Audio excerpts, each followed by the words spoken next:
exploring random maps, trying out different presents, drinking lemonade, and then they remove all of that on the sequel. But the result is not as bad as some people thought it would be.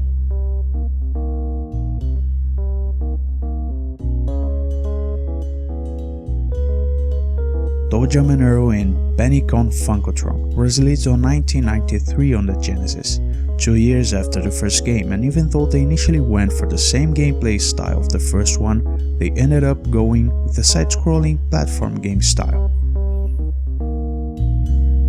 The plot is quite simple. When ToeJam Earl came back from Earth, a lot of Earthlings snuck along in the ship and ended up in Funkotron with them.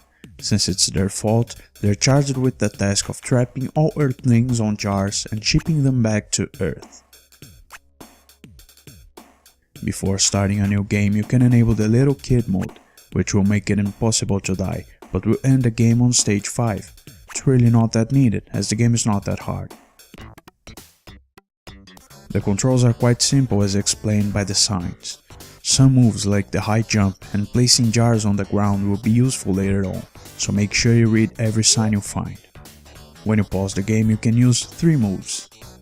The Funk Scan, which will reveal everything on screen such as traps, Earthlings, presents, hidden doors.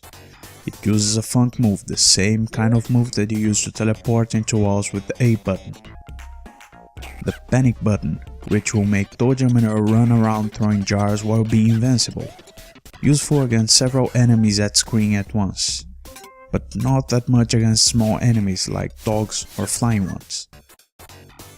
The Funk Vac, which will vacuum every enemy on screen and trap them on jars.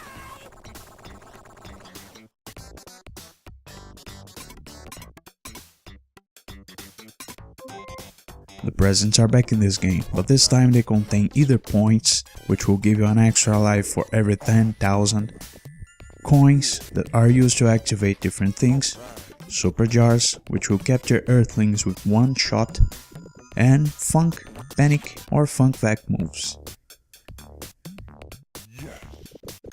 Make sure you talk to everyone you can, especially after stage 5, when you will need information on where to find some collectible items, 1 per stage for a total of 10 in order to get the best ending.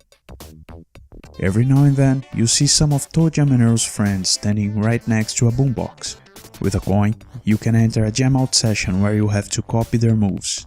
Just keep an eye out for the capital A, B or C letter in their moves and repeat.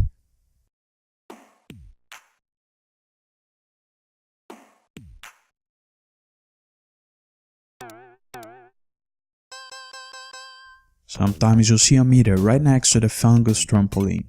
Enter a coin and you enter this judging session. If you manage to impress the judges, you can be rewarded with points and super jars. Spread through the stages are small doors that lead into the hyperfunk zones, where you raise the clock for points. The only thing you can do here is funk move to avoid the slowing strips and the early exits, while aiming for the presents and bonus clocks.